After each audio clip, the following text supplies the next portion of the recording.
क्या बताती है हमारी हाथों की अंगुलियाँ? हमारी हाथों की अंगुलियाँ हमारे बारे में बहुत कुछ बताती है, उसके बारे में हम आज चर्चा करेंगे। हाथों की अंगुलियों के अंदर हमने देखो हम बचपन में जब छोटे थे या हम जब हमारे मित्रों के साथ बैठते थे, हमारी जब कभी बातें चलती थी, तो हम बचपन में हम एक दूसरे के हाथों को देखते थे और देखते थे कि हमारी अंगुलियों के बीच में कितना गैप है। जिन जिन के अंगुलियों में ज़्यादा गैप होता था, तो हम बोलते थे कि इसके हाथ में पैसा रुकेगा नहीं।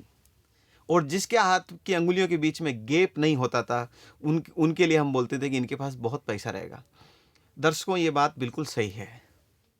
अगर आपके हाथों की अंगुलियों के बीच में, अर्थात मध्यमा से तर्जनी से मध्यमा के बीच में, जो मैं आपको ये बताता हूँ, ये अंगुली तर्जनी है और ये मध्यमा, इसके बीच में अगर आप ऐसा करके अगर आप देखते हो, अगर उसमें आपको छिद्र दिखाई देता है, उसमें अगर खाली जगह दिखाई देती है, तो आपको जीरो से मतलब आपके बचपन से 25 साल की उम्र तक आपके पास पैसा कम रहेगा।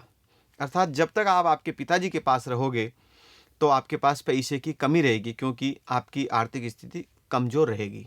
या फिर आप बचपन में बहुत ज़्यादा फालतू खर्चा करोगे, आपके पास पैसा कम रुकेगा। लेकिन अगर यहाँ छिद्र नहीं है और इस जगह छिद्र है, तो ये बताता है कि मध्यमा से अनामिका अंगुली के बीच में, अर्थात ये दोनों अंगुलियों के बीच में अगर छिद्र है और इसमें अगर छिद्र नहीं है, तो आपकी 25 साल तक की उम्र तक आपके पास बहुत पैसा रहेगा, आपकी आमदनी भी अच्छी रहेगी। वैसे आपके 25 साल तक की उम्र के टाइम हमारे पास आमदनी तो कम ही रहती है, क्योंकि हम हमारे पिता के राज में ही राज करते हैं, लेकिन फिर भी हम फालतू खर्चा नहीं करेंगे। लेकिन अगर ये दोनों अंगुलियों के बीच में, मध्यमा और अनामिका के बीच में अगर छिद्र है, तो ये 25 से 50 साल की उम्र तक काम करता है। अर्थात 25 से 50 साल की उम्र हमारे ग्रोथ के लिए सबसे इम्पोर्टेंट टाइम होता है। हमारे जीवन के लिए बहुत कुछ करने वाला समय यही समय होता है, और इसी समय में अगर यहाँ दोनों उंगलियों के बीच में गैप है, तो दर्शकों, आप बहुत ज़्यादा पैसा खर्च करोगे और आपकी आमदनी भी थोड़ी कम रहेगी। लेकिन अगर इसमें भी गैप नहीं है और इसमें भी गैप नहीं है और इस अंगुलियों के बीच में गैप है, अर्थात अनामिका और कनिष्ठिका अंगुली, जिसको मैं ये बता देता हूँ कि अनामिका इसको बोलते हैं, कनिष्ठिका इसको बोलते हैं, ये दोनों अंगुलियों के अगर बीच में गैप है, तो 50 से 75 साल, अर्थात 50 टू 75 ईयर्स के अंदर आपके पास पैसा कम रहेगा, या फिर आप उस एज के अंदर पैसा ज़्यादा खर्च करोगे, या आपकी आमदनी कम होगी और आपके खर्चे अधिक होंगे।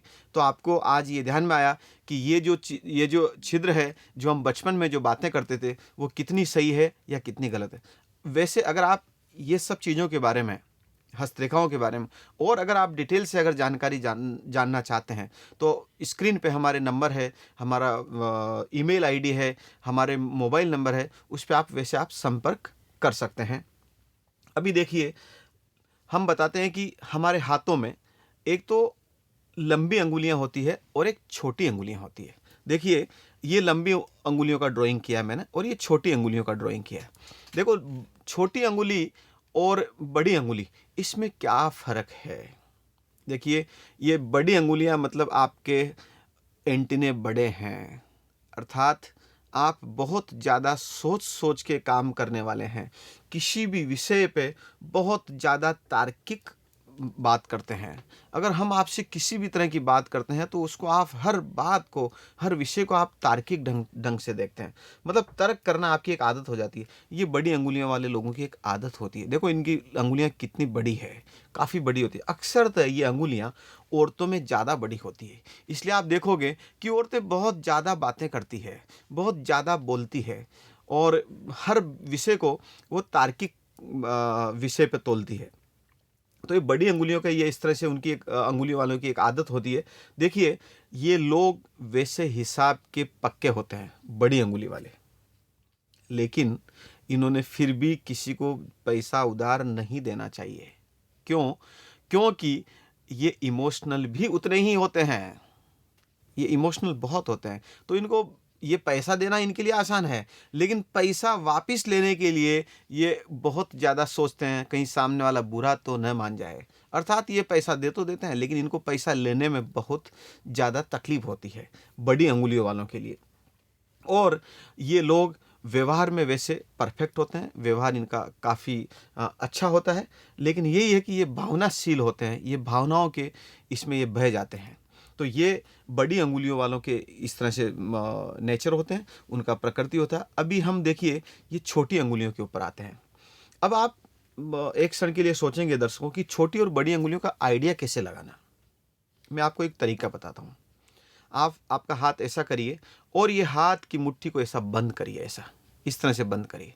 अगर ये आपकी अंगुलियां अगर ये यहाँ तक आ जाती है मणिबंध तक, तो आपका हाथ बड़ा है। मतलब आपका हाथ बोलते हो आपकी हाथों की अंगुलियां बड़ी है।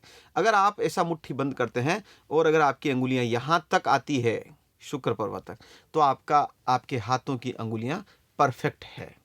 लेकिन अगर आप मुट्ठी बंद करते हैं और अगर आपके हाथों की अंगुलियां अगर यहाँ तक ही रुक जाती है, यहाँ तक, तो इसका मतलब यह है कि आपकी अंगुलियां छोटी है। छोटी अंगुलियों वाले बड़ी अंगुलियों वाले के स्वभाव से एकदम विरोधी होते हैं। इनके दोनों में काफ़ी अंतर होता है। छोटी अंगुलियों वाले जो है उनकी एक आदत है, ये किसी भी विषय में अंदर तक नहीं जाते हैं। ये कोई भी काम ऊपरा ऊपरी तरीके से करते हैं। इनकी एक आदत है, क्योंकि इनका एंटीना छोटा होता है। इनकी आदत है, वो ये पढ़ाई भी करेंगे तो बुक्स को ऐसे ऐसे करके, हाँ एक दो लाइंस पढ़ी, हाँ ये तो आता है, और आगे आगे वो बढ़ते जाते हैं। और ये पढ़ाई करने में भी लापरवाही बरतते हैं, क्योंकि इनकी आदत है ऊपरा ऊपरी में पढ़ाई करना। कोई भी काम ये ऊपरा ऊपरी तरीके से ही करते हैं। लेकिन ये छोटी अंगुली वाले ये थोड़े से धोखाबाज लोग भी होते हैं। ये धोखा भी बहुत जल्दी देते हैं, इसलिए इनसे दोस्ती करते समय बहुत सावधानी की ज़रूरत है। मित्रों, अगर और दर्शकों, अगर आपको और कुछ अगर आपको डिटेल से अगर जानना रहा, अगर आपकी इच्छा है कि आप और डिटेल से जानना चाहते हैं, तो आप स्क्रीन पे हमारे नंबर हैं, हमारी ईमेल आईडी है, हमारा फेसबुक अकाउंट का वो है, एड्रेस है, आप उस पर कांटेक्ट कर सकते हैं।